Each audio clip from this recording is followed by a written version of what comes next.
في البدايه نقدم الشكر جزيل للاداره ديال العصبه، واخا انا ما حطيتش رجليا فيها عامين، ولكن الاصداء ديال الكاتب الاداري والاداريين ديال الفرقه ملي توصلني على الخير من عندهم.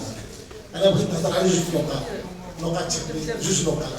النقطه الاولى هي في البلاطو في سيدي سليمان عندنا مجموعه من الفرق، ولكن مع الاسف الشديد من الفراقي ما كايناش فئات صغرى.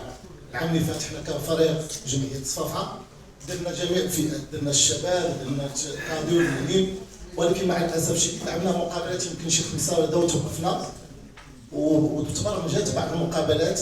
كان وعد من المكتب ديال العصبه ان المقابلات كلها تكون على الصعيد المحلي، تبرمجت مقابلات في القصيريه في مدن بعيده.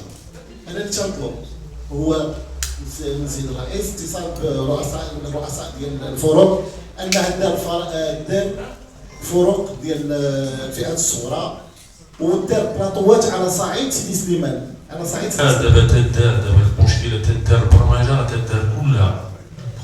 العصبه يعطوك البرمجه ديال العام كله.